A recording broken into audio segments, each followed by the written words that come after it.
அன்பானவர்களே, அன்பு வணக்கங்கள். இறந்தவர்கள் தனக்கு பிடித்தமானவர்களுடைய கனவுகளில் அடிக்கடி வருகிறார்கள். இது ஏன் என்று ஒரு அன்பர் கேள்வி கேட்டிருக்கிறார். என்னுடைய மனைவி இறந்து 6 மாதங்கள் ஆகிறது. அவர் அடிக்கடி என் கனவில் வந்து கொண்டே இருக்கிறார். இதற்கு என்ன காரணம் தெரியவில்லை என்பதுதான் அவருடைய கேள்வி. வாழும் பொழுது கணவனோ மனைவியோ தாயோ தகப்பனோ ஒருவருக்கு மேல் ஒருவர் அளவுக்கு அதிகமான அன்பை வைத்திருந்தால்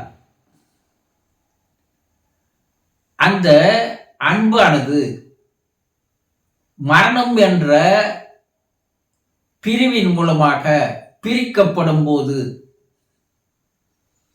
அந்த அன்பை மட்டும் மாறாது, பிரியாது. ஆன்மா அந்த அன்போடு தான் ஆவி உலகிலே வாழ்ந்து வருகிறது. அந்த ஆன்மாவானது வாழும் பொழுது யார் தனக்கு அளவுக்கு அதிகமான அன்பை செலுத்தினார்களோ, அன்பு வைத்திருந்தார்களோ, அல்லது இறந்தவர் தனக்கு யார் பிடித்தமானவர்களோ அவர்கள் மீது அளவுக்கு அதிகமான அன்பு வைத்திருந்தாலும் கூட அவர்களை நினைத்த வண்ணமாகவே வாழ்ந்து கொண்டிருப்பார்கள் ஆவி உலகிலே. நிமிடந்தோறும் மணிதோறும் அவர்களை நினைத்து கொண்டு அவர்களை விட்டு பிரிந்து வந்ததை எண்ணி வேதனைப்பட்டு கொண்டிருப்பார்கள்.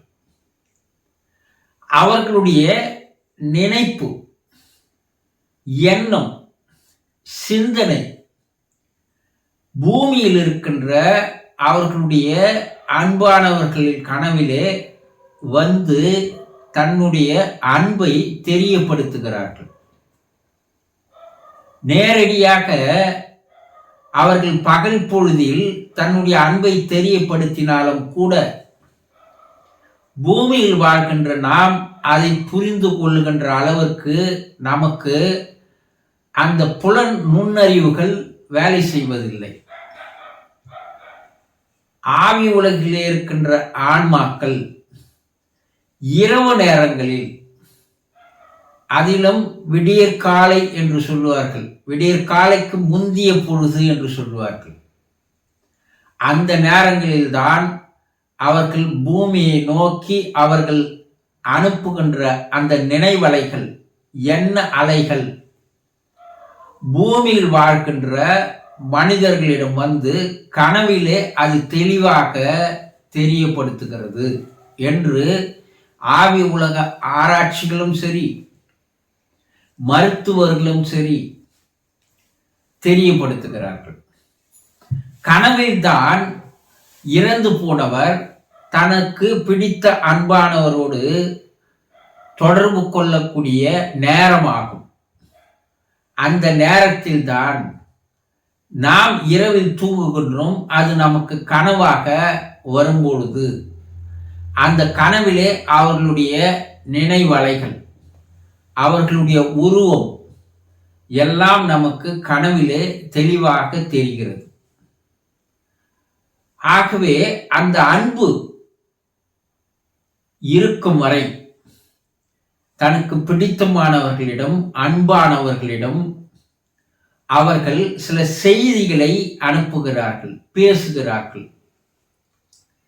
ஒரு சிலர் என்னுடைய கனவிலே என்னுடைய தாயார் வந்து இதை தெரியப்படுத்தினார், என்னுடைய கனவிலே என்னுடைய கணவர் வந்து இறந்து போன என்னுடைய கணவர் இந்த செய்திகளை கூறினார் என்று கூறுகிறார்கள். இவையெல்லாம் உண்மைத்தான். கனவின் பொழுது நம்முடைய புலன்கள் ஆழ்ந்து உறங்கும் போது ஐம்புலன்கள் ஆழ்ந்து உறங்குகிறது, ஓய்வெடுக்கிறது. ஆனா 6வது புலனானது விழிப்பு நிலையில் இருக்கிறது. அதாவது சூப்பர் கான்சியஸ் மைண்ட் என்று சொல்வார்கள். அந்த மனமானது அந்த நேரத்தில் விழித்த நிலையில் இருக்கிறது. அந்த விழித்த நிலையில் இருக்கின்ற அந்த ஆழ் மனதில் அவர்கள் உருவங்கள், அவர்கள் வந்து பேசுவது எல்லாம் நமக்கு கனவாக தெரிய வருகிறது.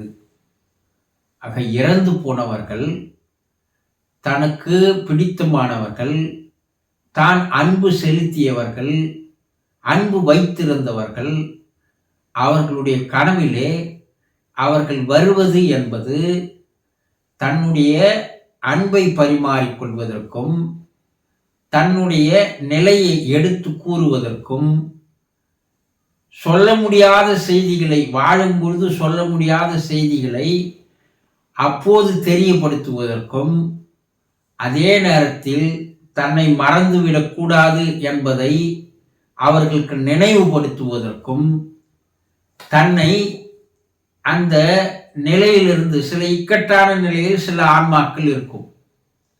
அப்படி இக்கட்டான நிலையில் இருப்பதிலிருந்து விடுதலை செய்வதற்காக, விடுவிப்பதற்காக பிரார்த்தனைகளை செய்யும்படி கூறுவதற்கும் கூட இறந்து போனவர்கள் தனக்கு பிடித்தமான அன்பானவர்களுடைய கனவிலே அடிக்கடி வருவார்கள். இது நடக்கக்கூடிய செயல்தான் என்பதை புரிந்து கொள்ளுங்கள்.